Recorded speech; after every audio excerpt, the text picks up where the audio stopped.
अस्सलाम वालेकुम, कैसे हैं आप सब। Welcome back to my channel. Shoaib Malik साहब का कहना है कि मैं 2024 का T20 वर्ल्ड कप खेलना चाहता हूँ, मैं डोमेस्टिक क्रिकेट भी खेलूंगा, मुझे क्लैरिटी चाहिए। ओह माशाल्लाह माशाल्लाह, डॉन ब्रैडमैन साहब बड़े, अब तो सॉरी वेव रिचर्ड, क्या नाम दूं मैं आपको। आपकी परफॉर्मेंसेज इतनी हाई हैं कि मिसाल नहीं मिलती है। सीना नेशंस के अगेंस्ट तो क्या आपकी कोई माशाल्लाह परफॉर्मेंसेज हैं कि किसी से आपके स्टैट्स नहीं मिलते। इतनी आपकी ज़बरदस्त परफॉर्मेंस है अगेंस्ट सीना नेशंस इन सीना कंट्रीज़। बाय द वे, जो वर्ल्ड कप होना है ये भी वेस्ट इंडीज़ और अमेरिका में होना है। फर्स्ट टाइम अमेरिका में क्रिकेट खेली जाएगी, ये T20 क्रिकेट कैलिफोर्निया वगैरह में होगी और वेस्ट इंडीज़ में भी होना है। तो भाई उन कंट्रीज़ में तो आपकी बड़ी ही शानदार परफॉर्मेंसेज हैं, बड़ी ही शानदार है। कोई आपने बड़े बड़े अवार्ड्स जीते हुए हैं वहाँ पे। और सीना नेशंस के अगेंस्ट तो वैसे भी आपकी बड़ी ही कोई शानदार परफॉर्मेंस है। T20 की बात कर रही हूँ, टेस्ट और ओडिया में तो मैं आ ही नहीं रही क्योंकि वो भी बड़ी शानदार ही है। T20 आपको खेलना है तो हम उसके हवाले से ही बात कर रहे हैं। और क्लैरिटी आपको किस तरह की चाहिए, किस लेवल के आप प्लेयर हैं, किस क्लास के आप प्लेयर हैं कि आपको क्लैरिटी दी जाए। इसके बाद आप डोमेस्टिक क्रिकेट खेलेंगे या इसके बाद आप है कि इसके लिए अपने आप को प्रिपेयर करेंगे। आई डोंट थिंक कोई भी बड़ा प्लेयर हो गया उसको ऐसी कोई क्लैरिटी नहीं मिलती है। और अगर तो आपको पाकिस्तान के लिए परफॉर्म करना है, पाकिस्तान के लिए खेलना है, सर आँखों पे आपकी ख्वाहिश, लेकिन जाके डोमेस्टिक क्रिकेट खेलो, वहाँ पे पसीना बहाओ। जो लीग क्रिकेट भी आप शानदार खेल रहे हो ना, PSL में भी आपसे कुछ नहीं हुआ, LPL में भी आपसे कुछ नहीं हुआ, शायद वो जिम एफ्रो में गए थे, किसी एक और लीग में भी गए थे, मुझे उसका नाम याद नहीं आ रहा, उसमें भी आपसे कुछ नहीं हुआ। तो फिर हम आपको क्यों कैरी करें भाई। आप चाहते हैं कि आप क्रिस गेल का मोस्ट रन का रिकॉर्ड वो करें, तो भाई उसके लिए तो आपको 10-20 साल चाहिए होंगे। बट सॉरी, हम आपकी ये शानदार सर्विसेज 10-20 साल तक तो बर्दाश्त नहीं, 10-20 मिनट तक भी हम बर्दाश्त नहीं कर सकते। मैंने पहले भी अपनी वीडियो में बात की थी कि हमारी जान छोड़ दें, thank you for your services, but पता नहीं क्यों आप मान के ही नहीं दे रहे। आपको क्रिस गेल का तोड़ना है, आपको फिर आप कहेंगे आपको विराट कोहली का तोड़ना है, तो फिर क्या आपको सारी पूरी सदी तक आपको खेलता रहना नहीं क्रिकेट। बट सॉरी, हमारे अंदर इतना स्टेमिना नहीं है इतना आपको बर्दाश्त करने का। और इसके अलावा खैर मोहतरम कहते हैं, किसी चैनल पे थे, पता नहीं किसी कोई जर्नलिस्ट वगैरह ने पूछा कि फिर बाबर कहता है कि ना, जिस जो बाबर आजम ने कहा था कि अगर किसी को मुझे मशवरा देना ही है तो नंबर सबके पास होते हैं।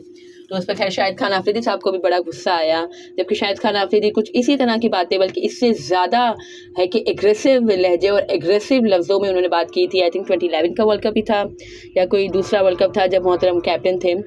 तो है कि बड़ी ही कोई एग्रेसिव उन्होंने की थी गुफ्तगू, मुझे उसकी मिलेगी क्लिप तो मैं आपके साथ शेयर करूं। बट है कि इसी तरह की उन्होंने बात की थी कि टीवी पे बैठे होते हैं, बातें करते हैं, ये करते हैं, वो करते हैं। तो अब भाई आप भी बैठ के बातें कर रहे हो, मशवरे दे रहे हो, सब कर रहे हो, और आप तो खैर हर बार कहते हो कि मेरी तो बातचीत होती रहती है, मैं तो सबको मैसेज करता रहता हूँ। तो भाई एक मैसेज आप बाबर को भी कर सकते थे, जो आपके नादिर मशवरे थे आप उसको दे सकते थे। जो बाबर ने कहा गलत तो नहीं कहा, लेकिन सबकी है कि सबको मिर्चें लग गई, सबका है कि गुस्से में आ गए। आप बोलो तो सही है, उसने अगर बोला और वो भी तरीके से कहा, उस लैंग्वेज और उस लफ्ज़ों में का इस्तेमाल उसने किया भी नहीं जिस तरह का शाहिद आफरीदी ने किया था व्हेन ही वाज कैप्टन। तो खैर बाबर आजम ने कहा था कि कोई है कि मुझे नंबर मेरा सबके पास है तो मुझे मशवरा दे सकते हैं। तो शाहिद खान आफरीदी साहब ने भी यही कहा कि आप ऐसी परफॉर्मेंस दो ना कि किसी को आपको बोलने की ज़रूरत ही ना पड़े। तो भैया जब आप टीवी पे बैठ के बकवास कर रहे हो या टीवी के पे बैठ के आप मशवरे दे रहे हो तो आप दे सकते हो बाबर को भी, उसको सही लगेगा तो वो उस पर कर सकता है एक्ट। और ये फिर शुएब मलिक साहब कहते हैं कि फिर बाबर कहता है कि मुझे है कि अपने मैसेज करके बता दें और नंबर सबके पास होते हैं, तो वो मुझसे पूछेगा तो मैं इसको बोलूँगा ना, भाई आप पाकिस्तान से लॉयल होते ना तो आप खुद ही उसको कर देते। आप जो टीवी पे बैठ के मशवरा दे रहे हो तो आप अपनी जेब भरने के लिए दे रहे हो, ज़ाहिर है आपने कॉन्ट्रैक्ट किया हुआ है तो बैठ के आपको कुछ तो बोलना है ना 2-3 घंटे, तो आप बोलते हो।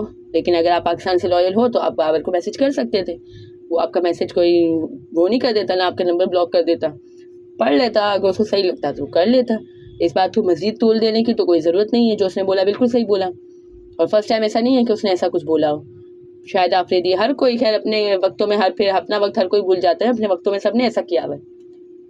तो बाबर आजम ने जो बोला था वो बिल्कुल सही बोला था। और आपसे पूछ रहे हैं तो भाई यहाँ पे तो हर कोई क्रिकेट एक्सपर्ट बन के बैठा हुआ है, जो चैनल खोलो मज़ीद जो बड़े बड़े हमारे अल्ट्रा लेजेंड बन के बैठे हुए, क्रिकेट एक्सपर्ट बन के बैठे हुए, वो बेचारा किस किस को मैसेज करता फिरेगा, किस किस को मैसेज करता फिरेगा। और आपका तो इतना बड़ा, आप सभी का मैं बात कर रही हूँ जो भी बड़े बड़े क्रिकेट एक्सपर्ट्स बन के बैठे हैं मुख्तलिफ चैनल्स पे, आपका तो इतना क्रिकेटिंग अच्छा माइंड है, बड़ी बड़ी फतूहात आपके क्रेडिट पे है। तो भाई आप ही अपना है कि कुछ ज़रिए जो आपके मशवरे हैं वो कन्वे कर सकते थे बाबर तक। तो खैर इस तरह के लिए एक्सक्यूजेस ना दें। और अब है कि जहाँ तक पाकिस्तान के लिए खेलने की बात है तो भाई हाथ जुड़े हुए हमारे, thank you so much for your services, but we don't need you. And young talent को हम देखेंगे, अभी भी T20 की टीम हमारी बेहतर है इंशाल्लाह, उससे उम्मीदें हैं। और ODI की भी बेहतर हो जाएगी, मज़ीद कुछ उसमें करना पड़ेगी, हमें कुछ सेटलमेंट्स करनी पड़ेंगी, बट वही बात है कि जब तक बोर्ड स्टेबल नहीं होगा तो फिर क्या है कि हम कर सकते हैं। अभी तो जस्ट एक्सटेंशन पे चल रहा है, फिर नई हुकूमत आके नए लोग लगाएगी, तो वही बात है कि जब आपको आपके ये है कि ये ज़कात साहब को जब एक्सटेंशन मिल सकती है तो व्हाई नॉट बाबर आजम को भी फरवरी तक आप एक्सटेंशन दे सकते हो, लेकिन नहीं, आपको दामाद जी को बनाना है ना कैप्टन। That is it. अगर आपको ये मेरी वीडियो पसंद आई हो तो लाइक कीजिएगा, share with friends and family, and do subscribe to my channel for more such content. अल्लाह हाफिज़।